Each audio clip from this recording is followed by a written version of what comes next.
شوہر پر ایک عہد کی ذمہ داری عائد ہو رہی ہے، بیوی پر ایک عہد کی ذمہ داری عائد ہو رہی ہے، اسی طرح اور بھی کتنے عہد ہم سمجھ سکتے ہیں۔ سورہ معارج میں بھی بالکل اسی طرح کی آیت ہے، وہاں پہ بھی جنتیوں کی صفات بتائی گئی کہ وہ امانت اور امانتوں کی اور اپنی عہد کی حفاظت کرنے والے ہوتے ہیں۔ حدیث میں بھی اس کی بہت ہی تاکید ملتی ہے، بلکہ صحابہ کرام کا کہنا ہے کہ پیارے نبی صلی اللہ علیہ وسلم اکثر خطبوں میں یہ بات ارشاد فرماتے تھے کہ لا ایمان لمن لا امانت لہ ولا دین لمن لا عہد لہ، کہ جو امانت کی صفت نہیں رکھتا وہ ایمان نہیں رکھتا۔ سوچنے کی بات ہے، سرسری نہیں گزر سکتے اس حدیث سے، کتنی بڑی بات ہے نا کہ اگر امانت نہیں ہے، برا خیال نہیں کرنے والا ہے اپنی امانتوں کا، تو نبی صلی اللہ علیہ وسلم فرماتے ہیں لا ایمان علیمن، اس کے لیے ایمان ہی نہیں ہے۔ اور جو عہد کا پاس نہیں رکھتا وہ دین نہیں رکھتا۔ جو عہد کیے ہوئے ہے، جو ذمہ داریاں اس پر عائد ہوتی ہیں، ان کو اگر وہ توڑتا ہے، ان کی اگر وہ قدر نہیں کرتا، وہ ان کا پاس نہیں کرتا، تو کیا ہے، اس کے پاس دین ہی نہیں ہے۔ وہ بھی حدیث سب کو یاد ہی ہوگی، منافقین کی 4 صفات والی حدیث جو بخاری اور مسلم دونوں میں آتی ہے، جس میں نبی صلی اللہ علیہ وسلم نے فرمایا کہ 4 خصلتیں ایسی ہیں جس میں وہ چاروں پائی جائیں وہ خالص منافق ہے، اور جس میں کوئی ایک پائی جائے اس کے اندر نفاق کی ایک خصلت ہے، جب تک کہ وہ اسے چھوڑ نہ دے۔ اور ان میں سے 2 وہ ہے کہ امانت کی اور عہد کی، پہلی چیز وہاں پہ جھوٹ کی ہے، پھر عہد کی بات، پھر امانت کی، اور پھر یہ کہ اگر جھگڑا کرے تو گالی پر اتر آئے یا یہ کہ حد پاس کر دے۔ تو اب سمجھ میں آتا ہے کہ کس طرح عہد کی پابندی اور امانت کی حفاظت کی کتنی بڑی اہمیت ہے نا۔ ویسے اکثر جب ہم عہد کی پابندی اور امانت کی حفاظت کے ہیں تو ذہن جو ہمارا جاتا ہے وہ اس طرف ہی نا کہ کوئی امانت ہم پہ رکھی جائے یا کوئی ذمہ داری ہم پر ڈالی جائے تو ہم اس میں خیانت نہیں کریں گے، یا کوئی عہد کریں تو اسے پورا کریں گے۔ لیکن جو مفہوم ابھی ہم سمجھ رہے تھے اس سے سمجھ میں آتا ہے کہ وہ ہر وقت کرنے کا کام ہے، ہم مسلسل ہی ہم پہ کچھ ہیں امانتیں، کچھ عہد میں ہم بندھے ہوئے ہیں، ان کی ہمیں ہر وقت پابندی کرنی ہے۔ ہماری آنکھیں، ہمارے ہاتھ پیر، ہماری صلاحیتیں، اللہ کی دی ہوئی ہر نعمت، اس کا ہم صحیح حق ادا کرنے والے ہوں، ان میں خیانت نہیں کریں۔ ان سے غلط کام لیں تو امانت میں خیانت ہو رہی ہے، ان سے صحیح کام لیں تو امانت کا حق ادا ہو رہا ہے۔ اس دنیا میں ہمارا وجود ہی ہمیں اللہ سے بندگی کے عہد کا پابند کرتا ہے۔ پھر مسلمان ہونے کے ناطے شریعت کی پابندی کا عہد، قرآن جس طرح سے ہم شروع سے جو سمجھ رہے ہیں وہی عہد کی پابندی کرنا ہی کرنا ہے نا۔ نماز بھی اللہ کے ساتھ اسی عہد کو جیسے استوار رکھنا سکھاتی ہے، کہ نماز کے ذریعے ہم اپنے اللہ سے عہد پہ بندھے ہوئے رہتے ہیں۔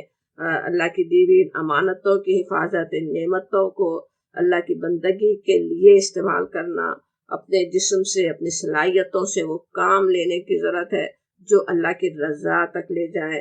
اپنی اولادوں کی صحیح تربیت، ان کے حقوق کی ادائیگی، وہ اس امانت کا حق ہے۔ اللہ کے دیے ہوئے مال کو صحیح طرح صحیح جگہ خرچ کرنا اس امانت کا حق ادا کرنا ہے۔ اپنی جاب پر صحیح طرح کام کرنا اس امانت کا حق ادا کرنا ہے۔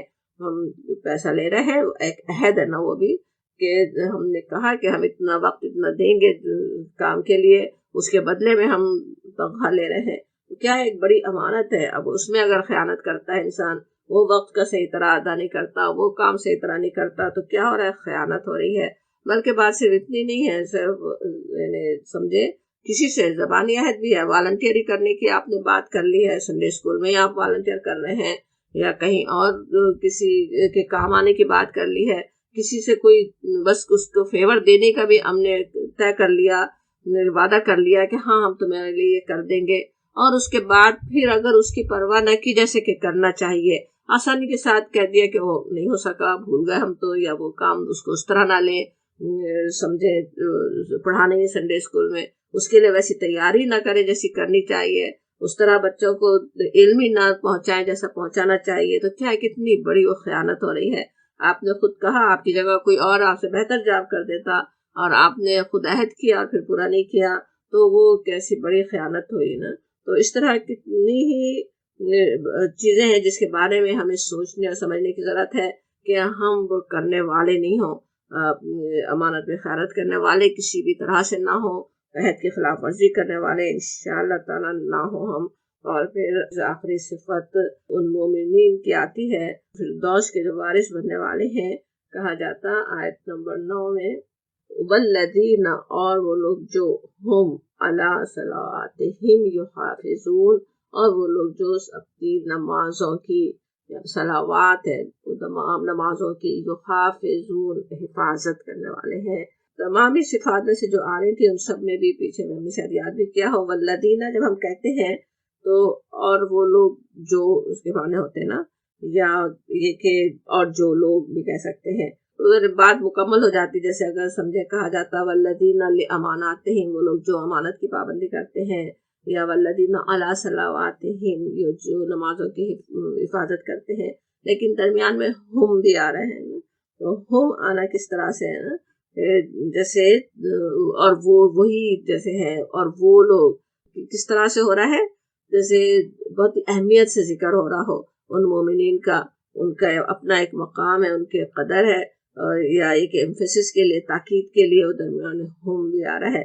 والذین ہم، اور وہ لوگ جو وہی ان کا کیا شیوا ہوتا ہے، کیا ان کا طریقہ ہوتا ہے، کیا ان کی صفت ہوتی ہے کہ وہ نمازوں کی حفاظت کرتے ہیں، جو اپنی نمازوں کی، یہاں پیچھے خاشعون کی بات تھی، بات شروع بلکہ نماز کے خشوع سے ہوئی تھی نا، اور وہاں پہ کیا تھا، صلاتہم، اپنی نماز کی وہ حفاظت اپنی نماز میں وہ خشوع کرتے ہیں، اور یہاں ہے وہ اپنی نمازوں کی وہ حفاظت کرتے ہیں۔ اب شروع میں جو خشوع کی بات، اور اس کے بعد پھر اور بہت سی جو بنیادی اعمال خیر ہے، جو نیکی کے کام ہے، ان کا بیان، اور پھر نماز کا تذکرہ آ گیا۔ سورہ معارج میں بھی جنتیوں کی جو صفات بیان ہوئی، ابھی ہم یاد کر رہے تھے نا کہ وہاں بھی عہد اور امانت کی بات تھی، بالکل اسی طرح وہاں بھی نماز کی بات شروع ہوئی، وہ مسلین ہوتے ہیں، پھر آتا ہے کہ وہ اپنی نماز پہ ہمیشہ قائم رہنے والے ہوتے ہیں، والذین هم علی صلاتہم دائمون، وہ اپنی نماز پہ بڑے ٹھہر کے پڑھنے والے، اس پہ ہمیشہ پڑھنے والے، اس پہ قائم رہنے والے ہوتے۔ اور پھر آخری بات وہاں بھی نماز کی حفاظت کی تھی۔ اس سے سمجھ میں آتا ہے کہ دین میں جو نماز کی حیثیت کیا ہے، اس کا اندازہ ہوتا ہے نا، گویا نماز ایک کوئی جیسے حلقہ یا حصار ہونا پورے دین کا، جیسے اس دائرے کے اندر ساری نیکیاں آ رہی ہوں، اس کے اندر دوسرے تمام احکام شریعت محفوظ ہے نا۔ نماز ہی جو ہے وہ شریعت کا سب سے ابتدائی جیسے نقطہ ہے۔ سورہ بقرہ میں قرآن جب شروع ہی ہوتا ہے، بات ہے نا کہ الف لام میم ذالک الکتاب لا ریب فیہ ھدی للمتقین، ہدایت ملتی ہے متقین کو۔ وہ کون ہوتے ہیں؟ جو والذین یؤمنون بالغیب ویقیمون الصلاۃ۔ تو سب سے پہلی صفت تھی اس قرآن سے ہدایت پانے والوں کی کیا ہے؟ وہ نماز کو قائم کرنے والے ہوتے ہیں۔ اور پھر مومن کی معراج بھی وہی نماز ہے، جس طرح سورہ علق میں آتا ہے وسجد وقترب، سجدہ کرو اور قریب ہو جاؤ۔ اللہ کا قرب کی منزل طے ہو جاتی ہے اسی نماز کے ذریعے سے۔ اس نماز میں جھکنے والے ہوں تو اللہ کے قرب کو اللہ کا بندہ پا لیتا ہے۔ مسلم کی ایک حدیث ہے کہ اقرب ما یکون العبد من ربہ وہو ساجد، بندہ اپنے رب سے سب سے زیادہ اس وقت قریب ہوتا ہے جب وہ سجدے میں ہوتا ہے۔ وہی بات ہے جو سورہ علق کے آیت سے سمجھ رہے تھے کہ اقربو سب سے زیادہ قریب ہے اس وقت جبکہ سجدے میں گرا ہوا ہے، زمین پہ گرا ہوا ہے، اپنے آپ کو گرا دیا، اور اللہ تعالیٰ کے پاس وہ بلند مقام پا لیتا ہے، اللہ کے قرب کا مقام پا لیتا ہے۔ بخاری کی ایک حدیث ہے کہ فإن العبد یناجی ربہ، نماز کے اندر بندہ اپنے رب سے سرگوشی کرتا ہے۔ نماز کیا ہے؟ اللہ سے بات چیت کا وقت ہے، ایک جیسے سمجھے جیسے پرسنل اپوائنٹمنٹ لیا ہوا ہو، تنہائی میں اکیلے میں 1 to 1 بات اللہ تعالیٰ سے ہو رہی ہے، اللہ تعالیٰ سن رہا ہے، جواب دے رہا ہے۔ سورہ فاتحہ کی تشریح کرتے ہوئے کئی دفعہ آپ نے سنا ہی ہوگا کس طرح بندہ یہ کہتا ہے میں یہ کہتا ہوں، بندہ یہ کہتا ہے میں یہ جواب دیتا ہوں، حدیث قدسی آتی ہے نا۔ تو کس طرح اسی طرح نماز میں جب بندہ پکار رہا ہے اپنے اللہ کو، اللہ تعالیٰ اس کو جواب دے رہا ہے، اللہ تعالیٰ سے سرگوشی ہو رہی ہے، اللہ تعالیٰ سے بات چیت ہو رہی ہے۔ تو کیسی وہ نماز ہے کیا چیز سمجھ میں آتی ہے نا۔ بخاری کی حدیث جو یاد بھی ہوگی آپ کو کہ کس طرح بندہ نوافل کے ذریعے میرے قریب ہوتا چلا جاتا ہے، یہاں تک کہ میں اسے اپنا محبوب قرار دے دیتا ہوں۔ فَإِذَا أَحْبَبْتُهُ کا لفظ آتا ہے، میں اسے محبوب جیسے بنا لیتا ہوں اپنا، تو میں اس کے کان بن جاتا ہوں جس سے وہ سنتا ہے، اس کی آنکھیں بن جاتا ہوں جس سے وہ دیکھتا ہے، اس کے ہاتھ بن جاتا ہوں جس سے وہ پکڑتا ہے۔ کیسی بڑی بات ہے نا؟ اللہ تعالیٰ اپنے بندے کے لیے فرمائے جو وہ کر رہا ہے جیسے وہ گویا وہی کر رہا ہے جو میں کرنے والا ہوں۔ نوافل پڑھتا رہے، نوافل نمازیں ادا کرتا رہے یا دوسرے نوافل ادا کرتا رہے، تو اتنا قریب سے قریب تر ہوتا چلا جاتا ہے بندہ، اسے اللہ تعالیٰ محبوب ہی بنا لیتا ہے۔ پھر کیا ہوتا ہے کہ ہر کام بندہ جو کرتا ہے وہ اسی طرح کرتا ہے جیسے اللہ تعالیٰ چاہتا ہے۔ یہ اصل مطلب ہے اس کا نا، کہ میں اس کے کان بن جاتا ہوں جس سے وہ سنتا ہے، اس کی آنکھیں بن جاتا ہوں جس سے وہ دیکھتا ہے، اس کی سمجھ وہی ہو جاتی ہے، دین کا صحیح فہم جیسے آ جاتا ہے، اسے معلوم ہے کہ کیا کرنا ہے، میرے اللہ کی کیا، میرے رب کو کیا پسند ہے، مجھے کیا کرنا چاہیے، اس کی صحیح سمجھ اسے آ جاتی ہے، وہ سمجھ میں آ رہا ہے۔ اور پھر پورے دین کی حفاظت نماز کرتی ہے، اس کی وضاحت ایک اور حدیث سے بھی ہوتی ہے، کہا گیا الصلاۃ عماد الدین من اقامہا اقام الدین، کہ نماز جو ہے دین کا مرکزی ستون ہے، عماد الدین ہے، اور جس نے اسے قائم کیا اس نے اپنے دین کو قائم رکھا، اس کو قائم رکھے تو اور جیسا قائم رکھیں گے دین بھی ویسے ہی ہوگا۔ جتنی توجہ نماز کی طرف ہوگی، جتنی محبت نماز سے ہے، جتنی فکر نماز کی ہے اتنا ہی دین اس کا اچھا ہوگا، اتنی اصل دینداری اس کو آئے گی نا۔ اور پھر آتا ہے ومن ہوا ہدمہا، جس نے اس کو ہدم کر دیا، جس نے اسے ڈھا دیا، ہدم الدین، اس نے دین کو ڈھا دیا۔ جو نماز کو ڈھا دے، نماز کو ضائع کر دے، نماز کو فکر نہ کرے، تو کیا ہے، اس کا دین ہی ختم ہو گیا، دین ہی اس کو جیسے اس نے ڈھا دیا ہو۔ یہ نماز کے یہاں جیسے ذکر کی اہمیت آ رہی ہے۔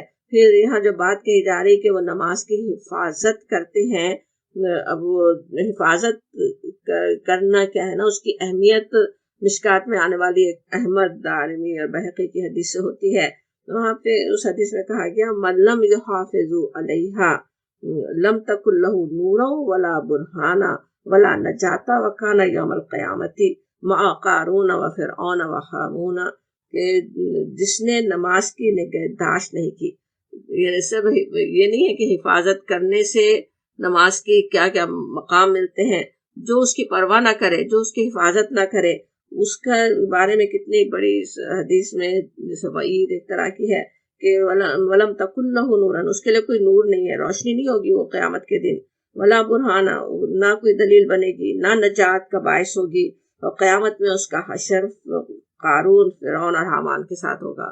اب کہنے کو وہ سمجھ رہا ہوں کہ میں کوئی بلیورز میں سے ہوں، میں مسلمانوں میں پیدا ہوا ہوں، لیکن نماز کی کوئی پرواہ نہیں ہے، اس کی کوئی حفاظت نہیں کر رہا۔ یہاں پہ الفاظ پہ ایسے غور کرنے کی ضرورت ہے، یہ نہیں کہا جا رہا کہ اس نے نماز چھوڑ دی، کیونکہ منافقین بھی کٹر منافقین بھی نماز پڑھتے ہی تھے مدینے میں، اور پڑھ بھی سکتے ہیں کبھی بھی، لیکن وہ جس کا دل ہی نماز میں نہیں ہے، جس کا کوئی اس کی فکر اسے نہیں ہے، کوئی اس کی وہ حفاظت نہیں کرتا، اس کے لیے یہ ساری وعیدیں آ رہی ہیں نا، کہ کوئی نور نہیں ہوگا قیامت کے دن، کوئی اس کے لیے وہ دلیل نہیں بننے والی، نجات نہیں دینے والی۔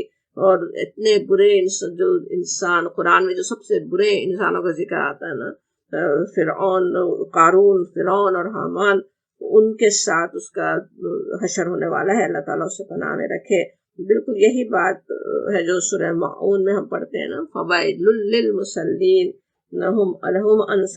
الذین هم عن صلاتهم ساہون، یہ خرابی ہے ان نمازیوں کے لیے جو اپنی نمازوں سے غافل ہیں۔ وہاں پہ فوائل کی بات ہے کہ وہ جو حدیث میں جو تفصیل ہے وہ اس کی قرآن میں ایک لفظ ویل میں آ گئی کہ ان کے لیے بربادی، ان کے لیے خرابی ہے جو اپنی نمازوں سے غافل ہیں، نماز سے غفلت برتتے ہیں۔ اسی لیے قرآن میں دوسری جگہ حکم کی طرح سے بھی یہ بات کہی گئی، کہا جاتا حافظوا علی الصلاۃ والصلاۃ الوسطی، سورہ بقرہ کی آیت 238 ہے۔ حافظو کا حکم ہے، نگہداشت کرو، حفاظت کرو اپنی نمازوں کی اور صلاۃ الوسطی کی۔ صلاۃ الوسطی کے کئی معنی لیے گئے، کسی نے عصر کی نماز سمجھا، لیکن عصر کی نماز سے زیادہ سمجھ میں آتا وسطی، اس کو بھی کہتے ہیں نا جو بہترین، اپنی تمام محاسن کے ساتھ جو نماز پڑھی جائے، تو اپنی نماز کو جیسے بہترین سے بہترین بنانے کے لیے اس کی حفاظت کرو، یہ بھی مفہوم اس کا سمجھ میں آتا ہے۔ ایک اور بھی امین احسن اصلاحی اس آیت کی تشریح میں جو بات کہتے ہیں، ان کے الفاظ میں سنیں تو بہت ہی خوبصورت الفاظ میں وہ کہتے ہیں کہ نماز کے بارے میں ان کا کہنا ہے کہ یہ باغ جنت کا پودا ہے جو پوری نگہداشت کے بغیر پرواہ نہیں چڑھتا۔ غور سے سننے سمجھنے کی بات ہے۔ وہ کہتے ہیں کہ نماز جو ہے وہ کیا ہے، جیسے کوئی جنت کا پودا ہو۔ سوچے تو نماز کی کیسی اہمیت بھی سمجھ میں آتی نا۔ اس دنیا میں ہے ہم، لیکن وہ اصل تو کیسے جنت کا پودا ہے۔ جتنی دیر ہم نماز میں ہیں، سوچیں کیسے کس جگہ ہم موجود ہیں، اپنے رب کے ساتھ ہیں، بالکل جیسے جنت میں اللہ تعالیٰ کے قریب ہوں گے اس طرح اس کے قریب ہیں۔ لیکن اس کی اگر پوری نگہداشت نہیں کی تو وہ پرواہ نہیں چڑھتا۔ وہ کہتے ہیں ذرا غفلت اور ناقدری ہو جائے تو یہ بے ثمر ہو کر رہ جاتا ہے۔ اگر اس کی غفلت اس سے بڑھتی ناقدری کی تو کوئی پھل ہی نہیں دے گا۔ جیسے ابھی پچھلی حدیث میں یاد کر رہے تھے، کوئی نجات نہیں بننے والا، کچھ دلیل نہیں بننے والی وہ نماز، اگر اس کی حفاظت نہیں کی گئی تو وہی باتیں کہہ رہے ہیں کہ وہ بے ثمر ہو کر رہ جاتا ہے، کوئی ثمر کوئی پھل اس کا ملنے والا نہیں، بلکہ اس کے بالکل ہی سوکھ جانے کا ڈر پیدا ہوتا ہے۔ بلکہ سوکھ ہی سکتی ہے، اگر حفاظت نہیں کی تو کیا ہوگا۔ ایک دفعہ غفلت برتی اور انسان اگر نہیں پلٹا، اپنے آپ کو ٹھیک نہیں کیا، استغفار نہیں کیا تو کیا ہوگا، دوسری نماز اور خراب ہوگی، پھر اور خراب ہوگی، بالکل ہی خراب ہو جائیں گے نا۔ تو اسی سے وہ کہتے ہیں کہ بالکل اس کے سوکھ جانے کا ڈر پیدا ہو جاتا ہے۔ اگر اس کی حقیقی برکات سے بہرہ مند ہونے کی آرزو ہے، یعنی نماز کی اصل صحیح برکات حاصل کرنا چاہتے ہیں، اس کی تمنا ہے، اس کی آرزو ہے، تو کیا کریں، اس شیاطین کی طاقت سے اس کو بچائیے۔ شیاطین کو بھی پتہ ہے نا اچھی طرح کہ وہ نماز بندوں کو کہاں پہنچانے والی ہے۔ وہ بھی اس وقت کیسے چوکنے، کتنے جیسے الرٹ ہو جاتے ہیں نا، پیچھے پڑ جاتے ہیں، جیسے ایک مومن کے پیچھے پڑ گئے ہوں کہ کسی طرح اس کی نماز کو صحیح نہ ہونے دیں۔ تو ان سے بچانے کی ضرورت ہے، ان شیاطین کے محفوظ رکھیں، اور اس وقت کی پوری پابندی کے ساتھ آنسوؤں سے اس کو سینچتے رہیے۔ اور زیادہ بہتر ہوتی ہے نا جب وقت کی پابندی کے ساتھ شروع وقت میں پڑھیں، پورا دل میں خشوع ہو، جب آنکھوں میں آنسو آ جائیں، تب کچھ اندازہ ہوگا کہ رب نے اس کے اندر آنکھوں کی کیا ٹھنڈک چھپا رکھی ہے۔ نبی صلی اللہ علیہ وسلم فرماتے تھے نا، نماز میری آنکھوں کی ٹھنڈک ہے۔ نماز آنکھوں کی ٹھنڈک بننے کا مفہوم سمجھ میں آ جائے گا۔ وہ یہ کہہ رہے ہیں کیسے سمجھ میں آئے گا، اس کو شیاطین کے آفتوں سے محفوظ رکھیں اور اپنے آنسوؤں سے اس کو سینچیے، اس کو خشوع و خضوع اختیار کریں، اس کی اہمیت کو سمجھیں، اس کی حفاظت کریں، تو وہ بھی نماز آنکھوں کی ٹھنڈک ہو جائے، نظر آ جائے کہ کیا کچھ اس نماز میں اللہ نے ہمارے لیے رکھا ہوا ہے۔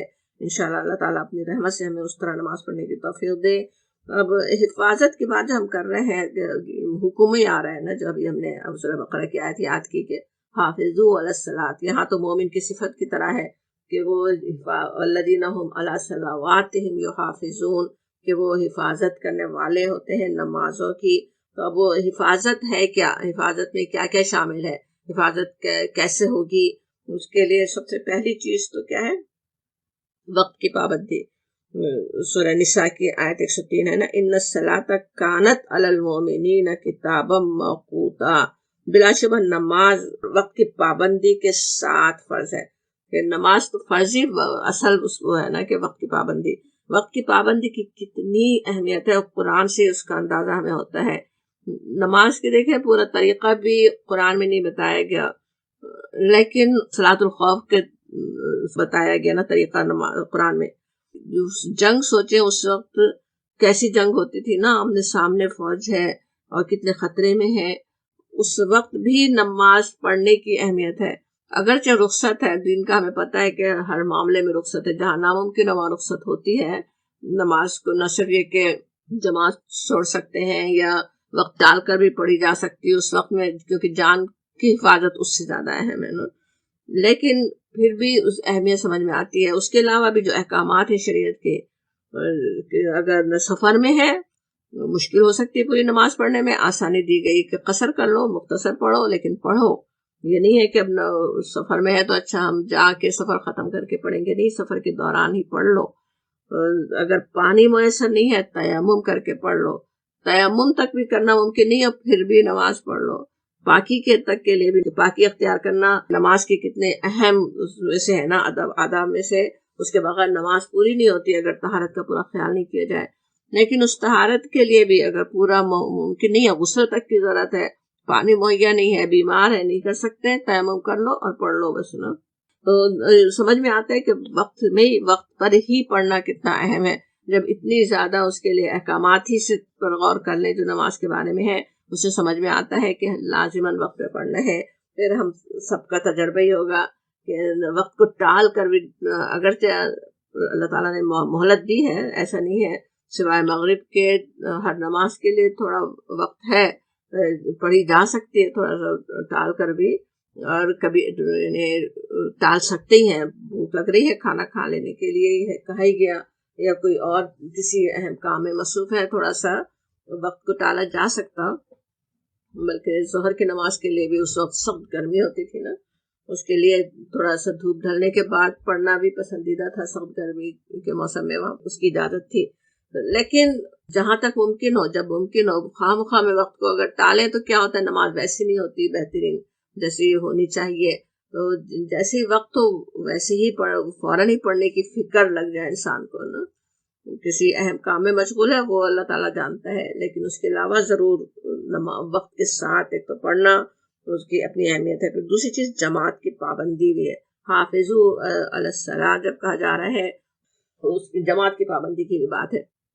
جماعت کا ہمیں پتہ ہے کہ اس کا ثواب ہی کتنا زیادہ ہے، لازماً جماعت کا نظام قائم ہی ہونا چاہیے۔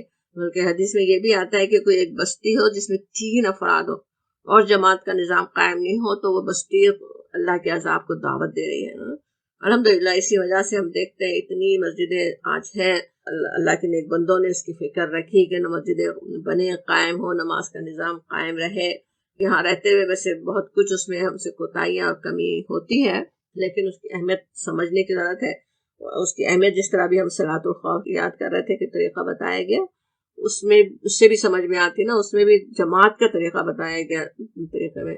تو یعنی اس حالت میں اتنے مشکل وقت میں بھی جماعت اگر ممکن ہے تو جماعت کر لی جائے، طریقہ سمجھا دیا گیا، تو اس سے بھی جماعت کی اہمیت کا اندازہ ہوتا ہے کہ اس کے ساتھ ہی پڑھنے کا، اس کو خواہ میں اس کو ٹالنا، جماعت کا خیال نہ کرنا، جماعت کی نماز کا وہ صحیح نہیں ہے۔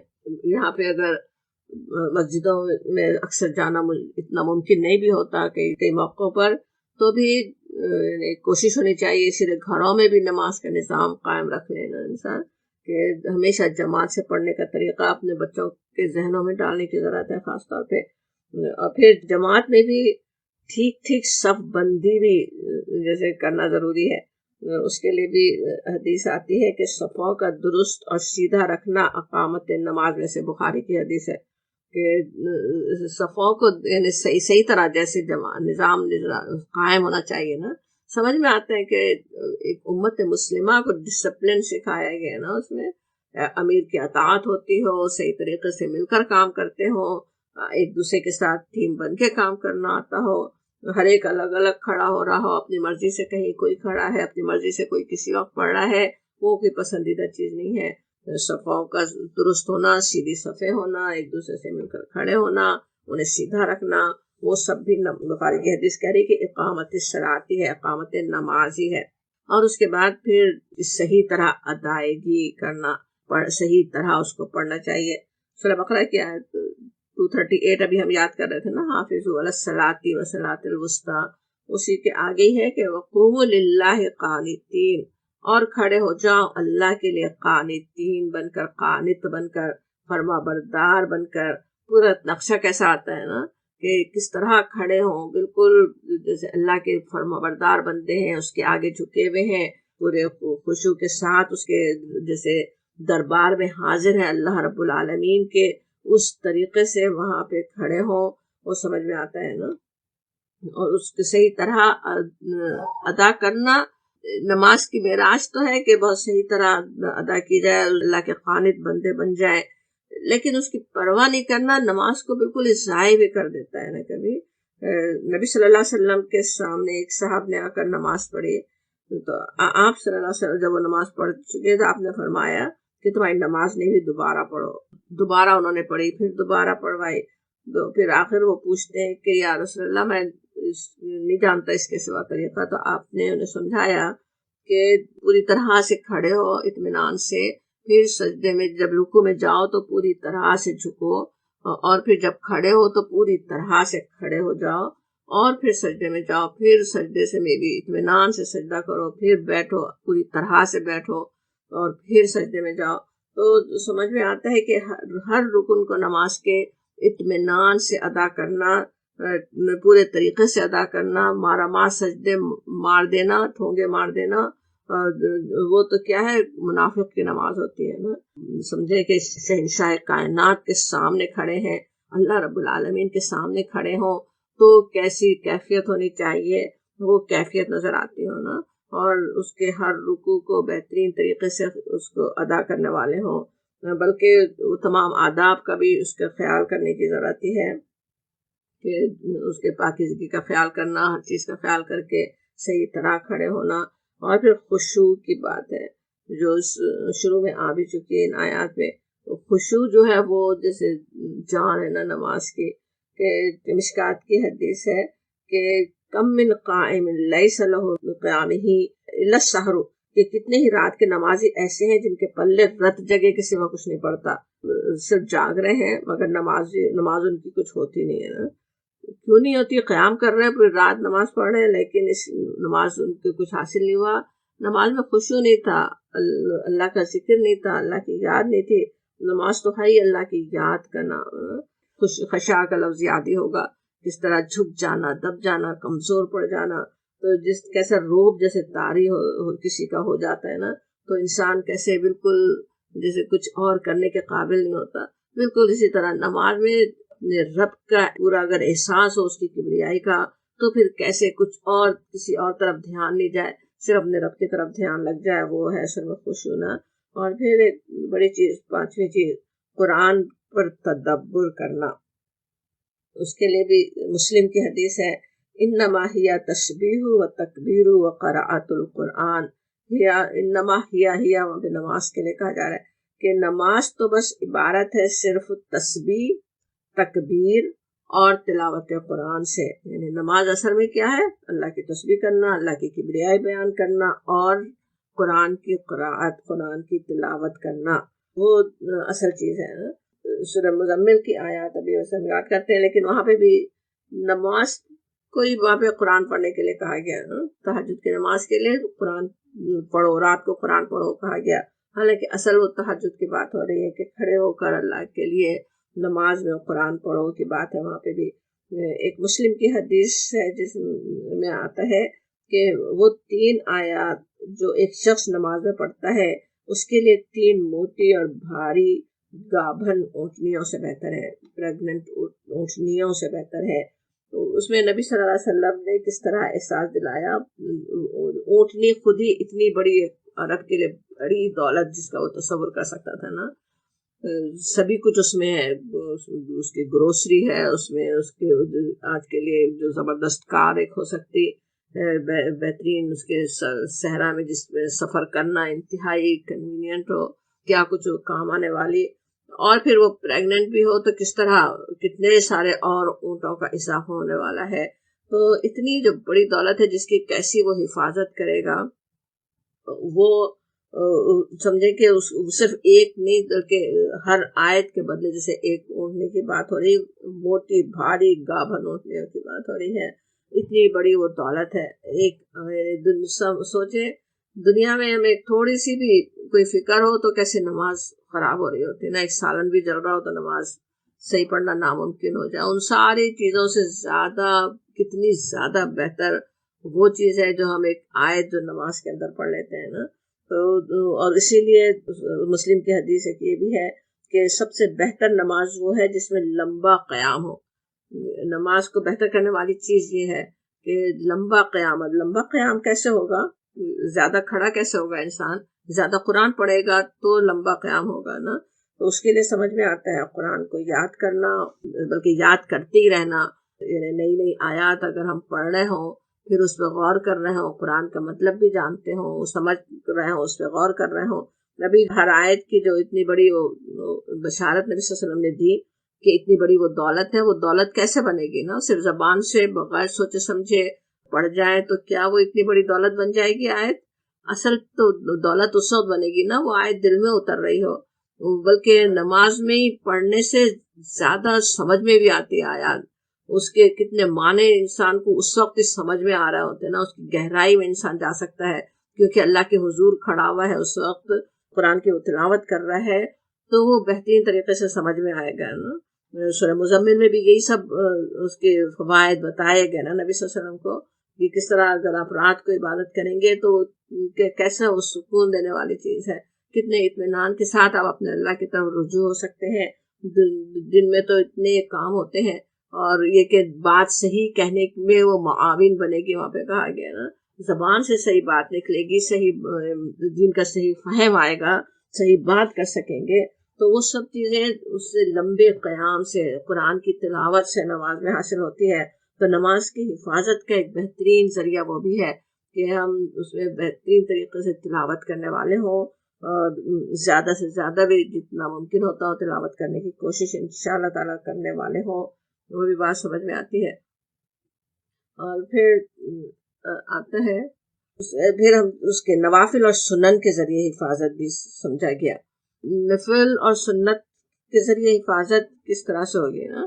اگرچہ کہ فرائض کی اپنی اہمیت ہے، جو فرض ہے وہ فرض ہے، جو سنت کے برابر نہیں ہے، لیکن اگر نمازوں کے ساتھ سنت بھی پڑھ رہے ہوں جو نبی صلی اللہ علیہ وسلم پڑھتے تھے، تو اس سے کیا ہے ہماری نمازیں اور بہتر ہونے کے امکانات ہیں. بخاری و مسلم کے ایک حدیث میں ایک شخص کے پوچھنے پر رسول اللہ صلی اللہ علیہ وسلم نے فرمایا کہ تم پر دن رات میں 5 وقت کی نمازیں فرض ہیں. اس نے پوچھا کیا اس کے سوا بھی کوئی چیز مجھ پر لازم ہے؟ جواب میں ارشاد ہوا نہیں، الا یہ کہ تم اپنی خوشی سے کچھ پڑھو. یعنی فرض تو وہی ہے جو فرض ہے، وہ اصل نماز ہے، لازمی نہیں ہے، چھوڑو تو گناہ نہیں ہے. لیکن یہ فرض اگرچہ نہیں ہے، لیکن جس کو ہم سنت موقدہ کہتے ہیں وہ کیا ہوتی ہے؟ جنہیں نبی صلی اللہ علیہ وسلم نے ہمیشہ پڑھنے کا اہتمام کیا، جس طرح مغرب کی، فجر کی سنتیں ہیں یا ظہر کی، تو آپ جب کبھی چھوڑتے نہیں تھے ان کو نا، تو وہ اس کو ہم سنت موقدہ کہتے ہیں. پھر غیر موقدہ کہیں تو وہ جو آپ نے چھوڑ بھی دی کبھی اور کبھی پڑھی بھی. تو جب نبی صلی اللہ علیہ وسلم ان کا اہتمام فرماتے تھے تو ظاہر ہمارے لیے بھی ان میں خیر ہے نا، اسی کے ذریعے سے ہماری تو فرض نماز بہتر بھی ہوتی ہے. دوسرے فرض نمازوں میں جو کوتاہی ہو جاتی ہے یا غلطیاں ہو جاتی ہیں اس کا کفارہ بھی بنتی ہے نا، اس کی وجہ سے کفارہ ہو سکتا، وہ نماز بھی ہماری سے پوری قبول ہو جائے اس کی وجہ سے یہ بھی ہو سکتا. تو نوافل اور سنن کے ذریعے سے بھی ہم اپنی نماز کی حفاظت کر سکتے ہیں، لیکن ظاہر ہے اسے سنت کے درجے پہ رکھنا ہے نا. ان کی خاطر فرض نماز کو خطرے میں نہیں ڈالیں. یہ نہیں ہو کہ تھوڑا سا وقت ہے آپ اس میں پہلے سنت پڑھنے کی فکر کر رہے ہوں بجائے اس کے کہ فرض نمازی کو جلدی وقت پہ پڑھ ڈالیں. یا کتنی دفعہ ہو سکتا جاس پہ لوگ ہوتے ہیں یا کسی سفر میں ہیں یا کسی بھی طرح ہے، اس وقت اصل فرض نماز پہ اگر دھیان ہو کہ وہ صحیح طرح پڑھ لیں وہ بھی بہتر ہے.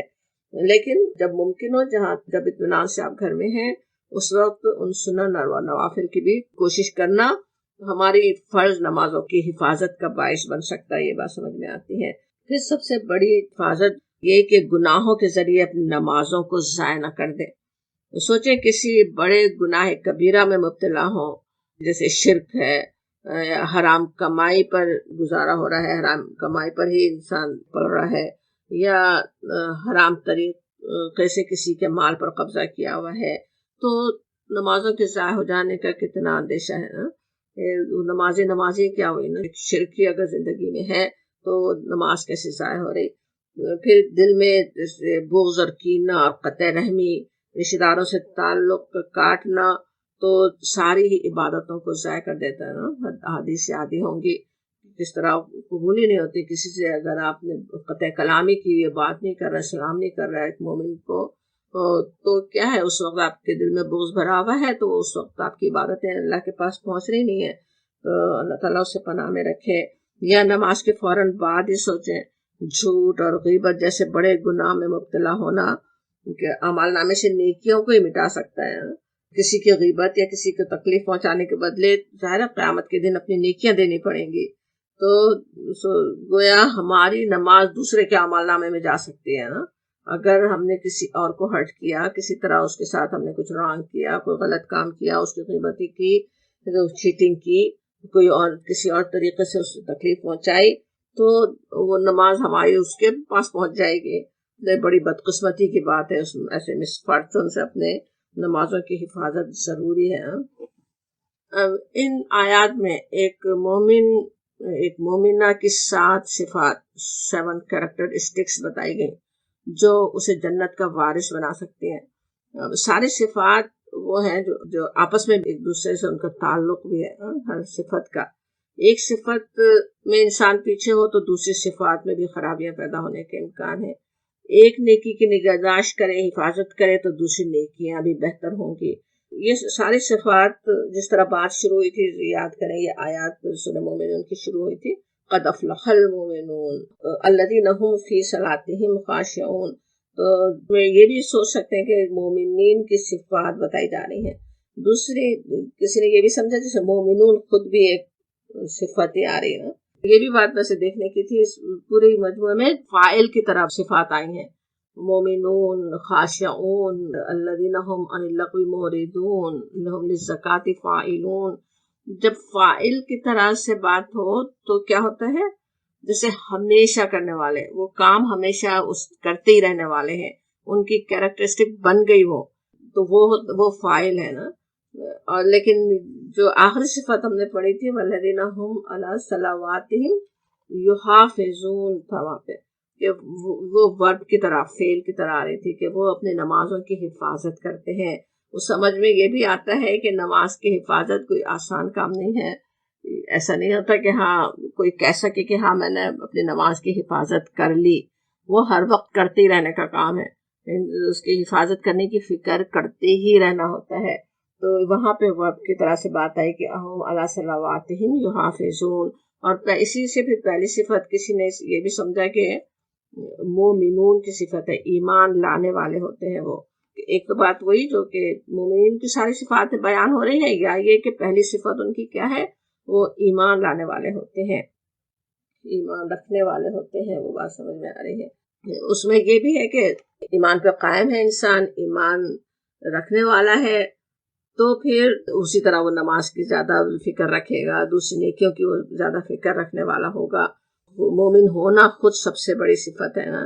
اپنے رب کو بندہ پہچانتا ہے، اس کے کرم، اس کی نعمتوں، اس کی مہربانی، اس کی کتنی مہربانیاں ہو رہی ہیں، اس کا خیال ہے، اس کی کبریائی، اس کی برتری کا احساس ہے، تو اس پر پختہ ایمان ہے، تو پھر کیا ہوتا ہے، نیکیاں آسان ہوتی چلی جاتی ہیں نا۔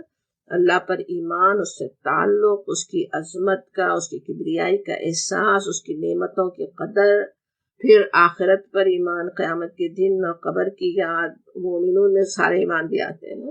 تو اگر نماز سے پہلے سوچیں ہمارا دل، ہمارا ذہن، زبان اللہ کے ذکر، اس کی فکر میں ہو، ہمارا ایمان اعلیٰ درجے کا ہو، تو پھر یقیناً نماز میں خشوع اختیار کرنا بھی آسان ہوگا، لغویات سے اراض کرنا بھی آسان ہوگا، اور سب چیزیں ایک دوسرے کے ساتھ لازم و ملزوم ہی کی طرح ہے نا۔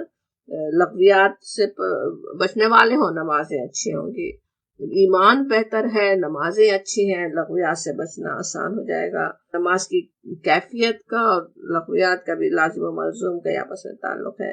پھر نماز اگر اللہ کی یاد دلانے والی ہے، اللہ کا ذکر دل میں آ رہا ہے، تو ہماری زندگی سے لغویات، بیکار چیزیں کم ہوتی چلی جائیں گی نا۔ بیکار دنیاوی مشغلوں سے بچنا آسان ہو جائے گا اس کے ذریعے سے نا۔ اسی طرح زکوٰۃ کی بھی بات ہم نے جو سمجھی تھی کہ وہ ایک تو نفس کا تزکیے کی بھی بات ہے، یا زکوٰۃ دینے کی، مال کے ذریعے اللہ کے بندوں کے حقوق ادا کرنا، وہ سب بھی ہمارے ایمان کو بڑھانے کا بھی باعث ہے، ہماری نمازوں کو بہتر کرنے کا باعث بھی بن سکتا۔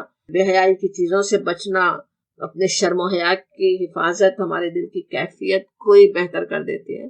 شرم و حیا ہو اگر تو کس طرح ایمان بڑھتا ہے نا۔ اسی لیے شیطان کی سب سے بڑی کوشش ہوتی ہے نا کہ لباس اتروا دے۔ لباس کے اترنے سے کیا ہوتا ہے، ایمان ایک دم جیسے گر رہا ہو نا، نیچے ہی چلا جائے، ایمان کی کیفیت ہی ختم ہو جاتی ہے نا. اس لیے تنہائی میں بھی نبی صلی اللہ علیہ وسلم نے ممانعت فرمائی کہ انسان بغیر لباس کے ہو.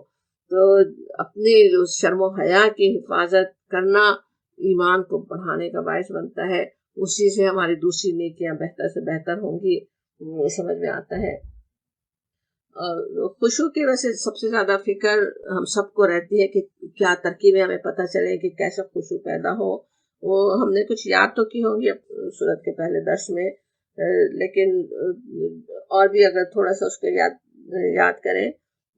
ایک تو وہی بات ہم نے سمجھی کہ دل میں اللہ کا ذکر ہو، قرآن پہ ہم غور کر رہے ہوں، کیا پڑھ رہے ہیں وہ سمجھ رہے ہوں تو نماز بہترین ہوگی. پھر کچھ ظاہری چیزیں بھی ہیں، اپنی نظر کو، اپنی آواز کو پست رکھنا، سجدے کی جگہ پر نظر رکھنا، ادھر ادھر نظر نہ جانے دینا، بدن کے کپڑوں سے نہ کھیلنا، جیسے اپنے بار بار دوپٹہ اسکارف ٹھیک کر رہے ہوں اس کے لیے کوشش کرنی چاہیے کہ لئی اس طرح سے ایسا نہ ہو کہ پھسلنے والا ہو یا ہمیں آستین اوپر چڑھتی رہنے والی ہو، ہم ہر وقت اس کی فکر میں ہو کہ کھینچتے رہیں.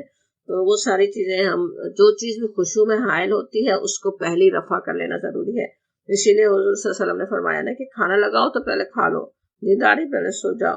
تو دوسری حاجتوں کو بھی روک کے نماز پڑھنے سے آپ نے منع فرمایا. پھر ایسی جگہ پر نماز پڑھنا جہاں کوئی ڈسٹرب کرنے والی چیزیں نہیں ہو، لوگ باتیں کر رہے ہوں یا دوسرے پروگرام چل رہے ہوں ان کی آوازیں آ رہی ہوں، ان سب سے بھی بچانا. پھر عشاء کے علاوہ دوسری نمازیں اول وقت میں پڑھنے کی بات بھی ہم سمجھ رہے تھے. پھر وضو کرتے وقت اسی وقت سے نماز کی طرف توجہ ہونا، دعائیں کرنا. وضو کی کئی دعائیں ہیں اصل میں مسنون، اس میں سے ہمیں کچھ تو ضرور یاد رکھنی چاہیے. اس وقت سے ہی اللہ کا ذکر دل میں آنا شروع ہو جائے نا جب وضو کرتے وقت ہی، تو پھر نماز میں بھی اللہ کا ذکر ساتھ رہے گا. پھر سجدے اور رکوع لمبے کرنا، اس میں اللہ کی تسبیح بیان کرنا، اللہ سے بات چیت اس میں کرنا، اپنے سجدوں میں اپنے رکوعوں میں، تو اس سے بھی نماز بہتر ہوگی نا. پھر اپنے آپ کو یاد دلانا کہ آخری نماز ہو سکتی ہے، کچھ ہمیں پتہ نہیں نا کون سی نماز آخری ہو. اگر یہ بھی ہم یاد دلا دیں تو کتنا نماز بہترین سے بہترین ہو جائے نا. تو یہ سب کوششیں ہیں، لیکن یہ سب کوششیں خود بخود نیچرلی ہو سکتی ہے اگر ہم اپنے رب کو اچھی طرح پہچانتے ہوں، اس کی صفات ہماری نظروں میں ہوں، اپنے آپ کو بھی پہچانتے ہوں کہ ہم کیسے عاجز بندے ہیں، کس کے سامنے کھڑے ہیں، جو اندر سے باہر تک ہم کو اچھی طرح جانتا ہے، ہم سے محبت بھی کرتا ہے، ہمیں جہنم سے بچا کر اپنی رضا کے راستے پر ہمیں لے جانا چاہتا ہے. اس رب سے تعلق ذہن میں ہو، رب ذوالعرش عظیم سے ہم جیسے بات کرنے کا موقع ملا ہوا ہے. شیطان اسے ضائع کروانے کی کوشش کرتا جا رہا ہے، لیکن یہ بات یاد رہے ہم کیا کر رہے ہیں اس وقت، شیطان کیا کر رہا ہے. تو پھر شیطان کو، اس کے شیطانی وسوسوں کو بار بار اپنے قدموں تلے خود ہی ہم روک ڈالیں گے. تو انشاءاللہ ہماری نمازیں بہتر بھی ہوتی چلی جائیں، اور اگر ظاہر پوری کامل نہیں بھی ہو سکتی تو اللہ تعالیٰ بہت رحیم ہے، مایوس بھی نہیں ہونا چاہیے.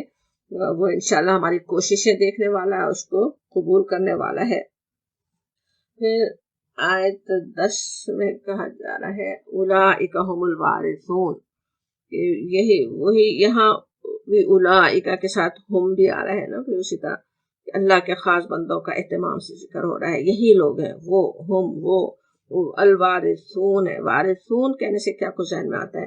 ایک تو یہ کہ لازمن پانے والے ہیں، ورثہ. اور پھر ورثہ حقیقت میں کمائی کی اجرت نہیں ہوتی نا کہ کچھ انسان نے اپنے سے کمایا ہو، گویا وہ اس کا پیدائشی حقدار ہوتا ہے، اپنے باپ کا بیٹا ہے، اس کا حق بن رہا ہے، وہ پیدائشی حقدار ہے.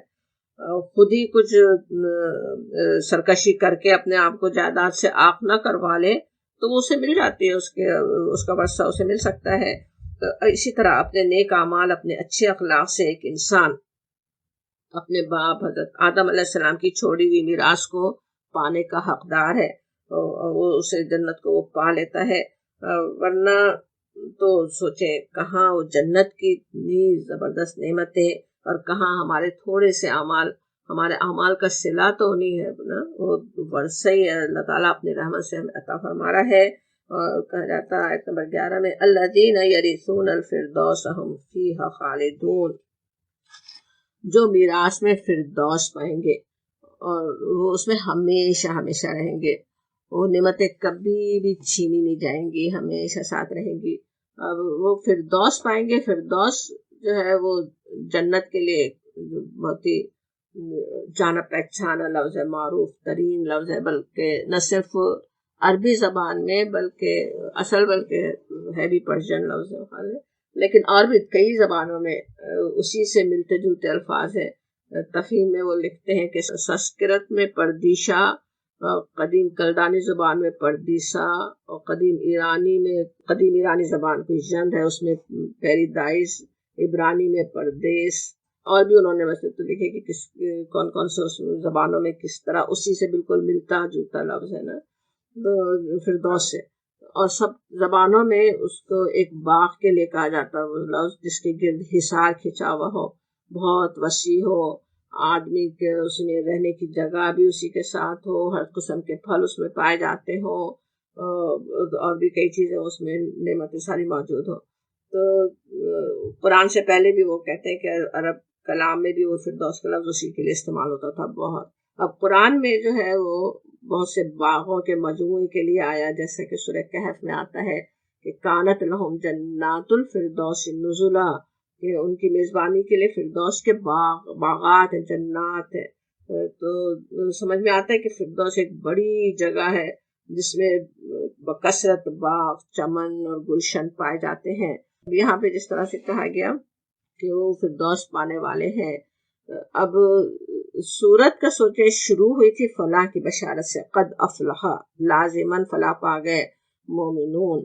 اور فلاح کیسی فلاح ہے، مومن کو کہاں پہنچانے والی ہے، کیا مقام دینے والی ہے، وہ یہاں پتہ چل رہا ہے ان آیات کے مجموعے کے خاتمے پر. کہ حدیث میں بھی آتا ہے، یہاں پہ جیسے سمجھ میں آ رہا ہے کہ ایک مومن کے لیے فلاح کامل ہے وہ نا فردوس کا پا لینا. اور حدیث میں آتا ہے کہ اپنے لیے جنت الفردوس مانگو جب دعا کرو کہ اس کی ہدایت ملتی ہے. اللہ تعالیٰ اپنی رحمت سے ہمیں جو 7 ہی صفات ہیں سوچیں تو ان کو ہم اختیار کرنے والے ہوں. اپنی رحمت سے اللہ تعالیٰ ہمیں توفیق عطا فرمائے کہ ہم ان صفات کو بہترین طریقے سے اختیار کر سکیں، اس کی توفیق عطا فرمائے، اور اپنی رحمت اور اپنے فضل سے جنت الفردوس کے وارثین میں ہمیں شامل فرمائے.